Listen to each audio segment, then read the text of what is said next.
Olá, gente! Tudo bem com vocês? Meus queridos que me assistem todas as semanas, eu espero do fundo do meu coração que vocês estejam bem, que estejam felizes e que estejam abençoados em nome do Senhor Jesus.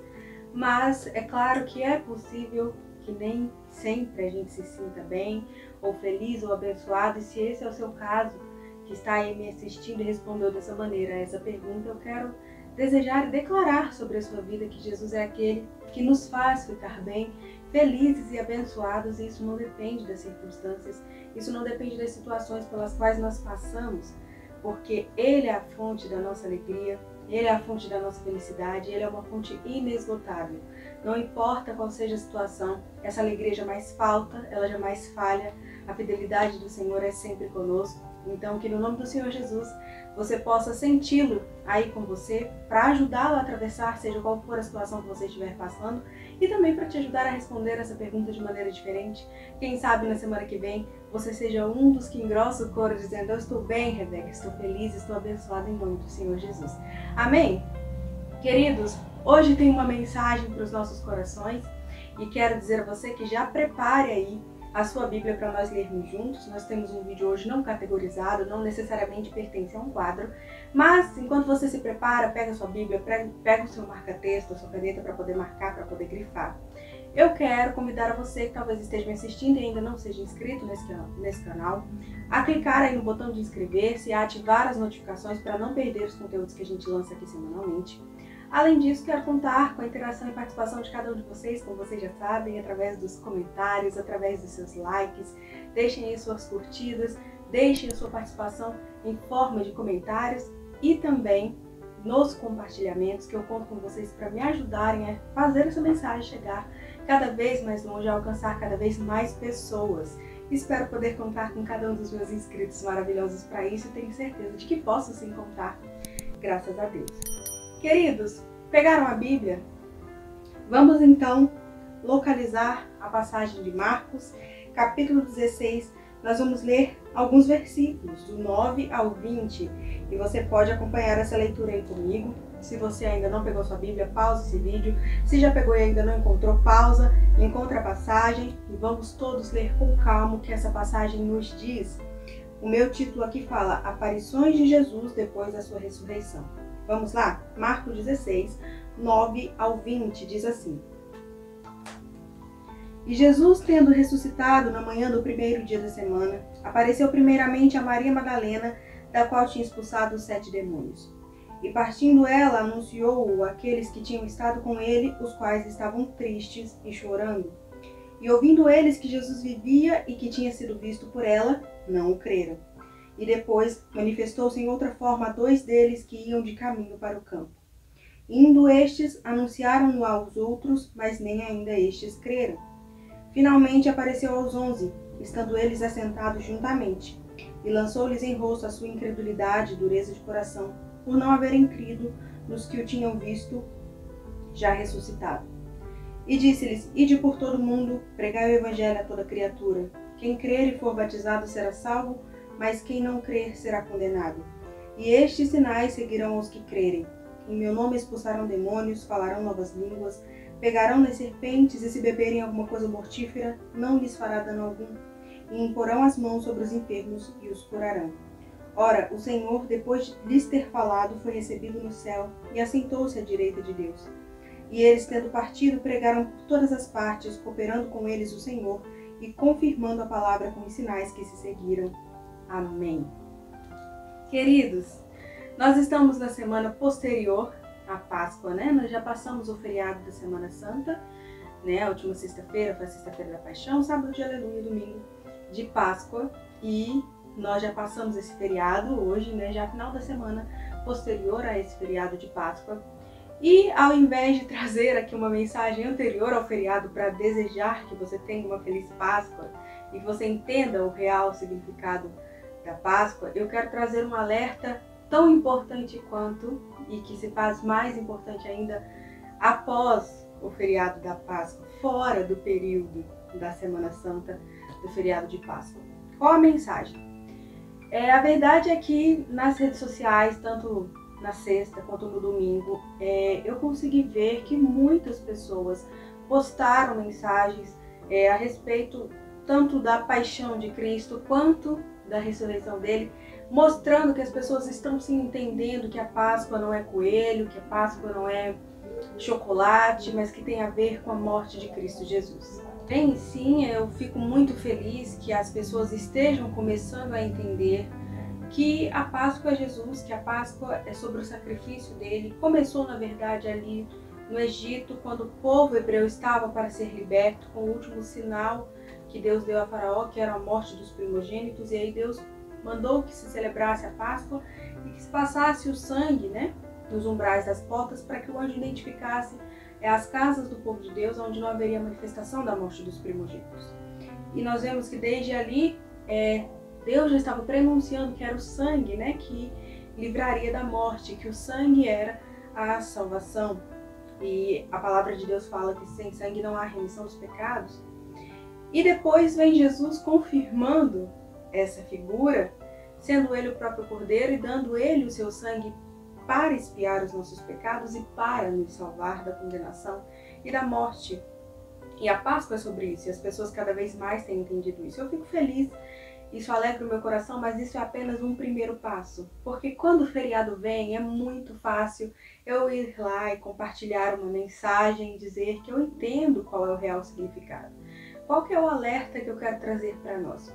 Bem, nós vemos aqui uma passagem, eu escolhi este evangelho porque ele detalha uma coisa importante, que é justamente o que vai servir de base para o nosso alerta. Jesus ressurgiu e começou a aparecer às pessoas. Apareceu primeiro para Maria Madalena. Maria Madalena foi, disse a eles, e eles estavam muito tristes, O versículo fala aqui que eles estavam tristes e chorando, mas eles não creram nela. Mesmo ouvindo que ela tinha dito que estava vivo, que estava ressurreto, eles não creram nela. Depois o Senhor se manifestou ainda a outros dois, que lá no Evangelho de João a gente entende que são os dois discípulos que estavam a caminho de Emaús. E aí esses dois vêm e confirmam, dizem sim, ele está vivo, ele apareceu para nós e tal. E mesmo assim, eles não creem na palavra daqueles dois. Quer dizer, são pessoas que já estavam andando com Jesus, que já sabiam que ele era o Filho de Deus, que já o tinham ouvido falar, através de figuras, que ele ressuscitaria ao terceiro dia, mas que a gente percebe que ainda assim, ainda não tinham entendido o mistério, ainda não foram com todos esses elementos capazes de crer que Jesus ressuscitaria. Logo, o que eu aprendo é que são pessoas que já caminhavam com Jesus, que já conheciam a manifestação do poder dele, que já entendiam que ele era o Filho de Deus e que já o tinham ouvido falar, inclusive ali quando ele expulsa os comerciantes do templo, ouvido falar que se eles derrubassem aquele templo, ele o levantaria em 3 dias, e ele fazia referência a si mesmo. E depois que ele ressuscitou e apareceu para eles, eles fizeram essa ligação com essa palavra e entenderam que era isso que ele estava fazendo referência. Mas naquele momento de tristeza, de dor, e o sábado foi um sábado de silêncio, não é justamente um teste da fé, eles não creram mesmo tendo pessoas da convivência deles dizendo de fato ele está vivo, ele ressuscitou e ele apareceu para nós. Eles não foram capazes de crer. Então, caminhavam com Jesus, mas todos aqueles elementos do caminhar com Jesus, de conhecer a Jesus, não foram suficientes para que eles crescem na ressurreição e de que ele estava vivo. E Jesus, inclusive, aqui o versículo fala, o versículo 14, fala que Jesus lançou-lhes em rosto a sua incredulidade e dureza de coração. Jesus falou na cara deles que eles foram incrédulos e que eles tinham o coração endurecido por não haverem crido naqueles que já tinham o visto ressuscitado. Então isso realmente contou em desfavor, por mais que pareça compreensível pela tristeza da perda, pela tristeza de ver aquela morte tão cruel. Isso pesa em desfavor porque eles deveriam ter acreditado, não somente por conhecer a Jesus e saber que ele venceria a morte, que ele seria capaz, que ele teria poder sobre a morte, mas porque haviam testemunhas da convivência deles que haviam visto que isso era real, afirmado que era real, mas eles não foram capazes de crer. E aí Jesus dá as últimas instruções, dizendo a eles que anunciassem, fossem por todo mundo, pregar o evangelho a toda criatura, que quem cresce e fosse batizado seria salvo, mas quem não cresce seria condenado. falou dos sinais que seguiriam aos que crescem, e aí depois de ter lhes falado, ele foi recebido no céu e assentou-se à direita de Deus. E aqui eu entendo essa palavra sendo muito direcionada para nós, não é? O narrador vem contando o que aconteceu após a ressurreição, a quem Jesus apareceu, que eles não creram, o que Jesus lhes falou, e aí ele dirige a palavra como se fosse aqueles que estão lendo agora. Ora, o Senhor, depois de ter lhes falado, foi recebido no céu e assentou-se à direita de Deus. O que ele está afirmando para nós é: Jesus ressurgiu, está vivo, apareceu para eles, deu-lhes instruções, e depois disso, você leitor saiba que ele foi recebido no céu e assentou-se à direita de Deus. E aí o 20 fala: e eles, tendo partido, pregaram por todas as partes, e o Senhor foi cooperando com eles, confirmando a palavra com os sinais que se seguiram. Então, essa palavra nos dá a certeza. Ela está dizendo: Jesus subiu e assentou-se à direita de Deus. Ele está vivo, ele não está morto, ele apareceu para eles, deu-lhes instruções e agora ele foi recebido e está sentado à direita de Deus. Enfim, essa palavra se dirige para nós como o quê? Para que nós não hajamos como esses discípulos agiram, para que nós tomemos uma atitude diferente de tomar o cuidado de não viver como se Jesus não estivesse vivo ou como se ele não tivesse ressuscitado. Porque a Páscoa pode muito bem trazer essa lembrança para mim, a ponto de eu ir lá e compartilhar uma mensagem dizendo: olha, a Páscoa é Jesus, mas eu não posso viver como se ele não estivesse vivo, eu não posso viver a partir daí ignorando o fato de que Jesus está vivo, ele venceu a morte, ele ressuscitou e mais, ele ressuscitou e deixou para nós instruções. Filhos, vão por todos os lugares, ide por todo o mundo e pregai o meu evangelho a toda criatura, e os sinais vão seguir os que creem. Aqueles discípulos já começaram a fazer isso e o Senhor foi cooperando com a palavra, confirmando com os sinais.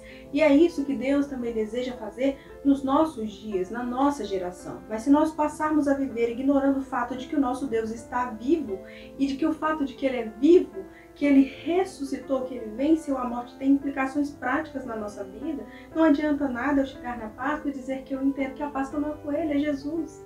Porque isso tem efeitos práticos, isso não é apenas uma palavra para a gente afirmar da boca para fora, ou para mostrar que sim, eu frequento uma igreja e eu já ouvi essa palavra e eu sei do que se trata. Não, isso tem um efeito prático, isso é para impactar a minha vida e, através do impacto da minha vida, alcançar outras pessoas.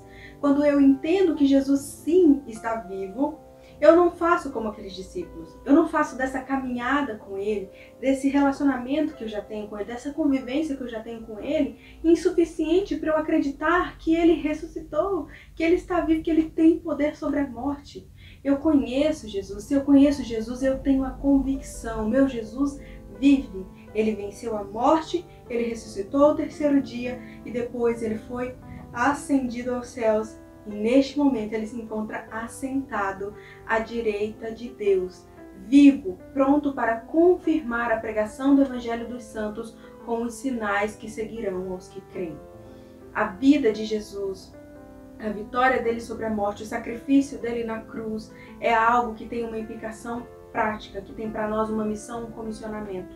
Então eu quero convidar você que está me assistindo a não deixar que isso seja apenas algo bonitinho para você publicar no seu Instagram, no seu Facebook, no seu WhatsApp, quando for o feriado da Páscoa, igual desse ano já passou, agora guarda para o ano que vem. Não, isso é um estilo de vida, isso é algo para impactar a nossa vida de maneira prática, efetiva e dinâmica. Jesus vive, ele está vivo. A morte não venceu o nosso Deus. E isso é para ser anunciado.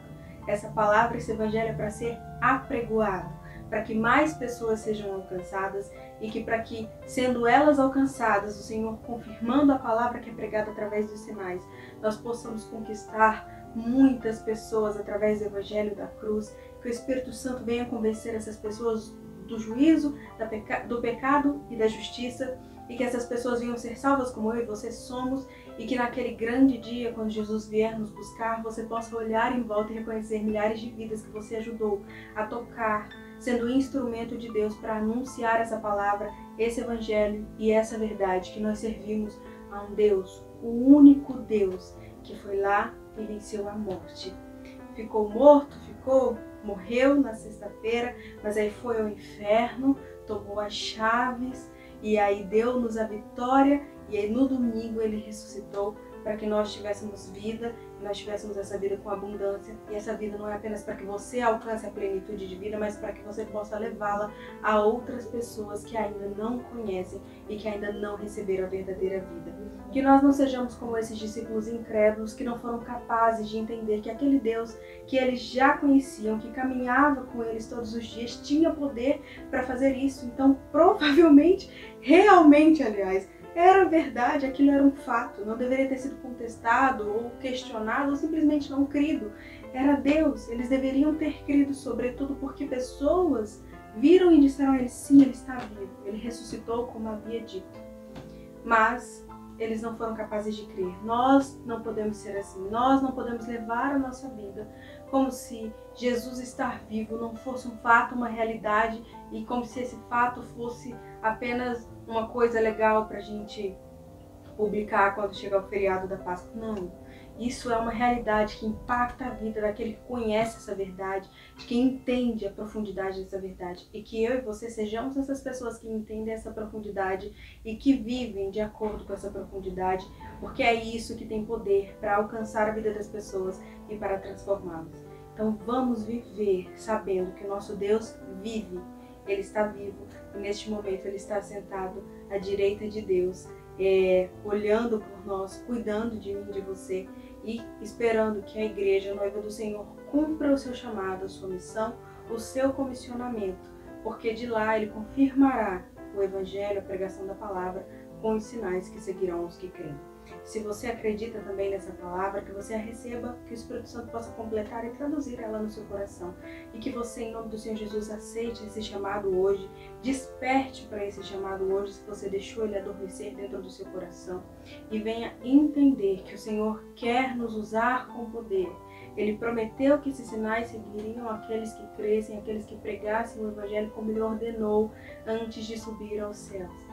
Então que nós venhamos cumprir o chamado e apenas crer e confiar que o Senhor é quem vai direcionar a pregação, que o Espírito Santo é quem vai convencer da justiça, do pecado, do juízo, que vai trazer e atrair essas pessoas à salvação, e que o nosso Deus é quem confirma a pregação do Evangelho com os sinais que libertam, que curam, que trazem transformação, que trazem renovação da mente, da vida, do entendimento daqueles que recebem essa palavra. Amém? Deixe-se ser instrumento em nome do Senhor Jesus. Obrigada por me assistirem mais uma semana.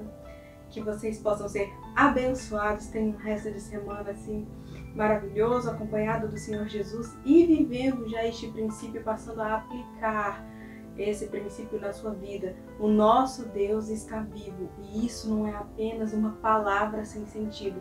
Isso é uma palavra que tem efeitos, é efetiva na minha e na sua vida. Então passe a viver por essa palavra em nome do Senhor Jesus. Um beijo no coração de cada um de vocês. Semana que vem tem mais, se assim Deus nos permitir. Tchau, tchau.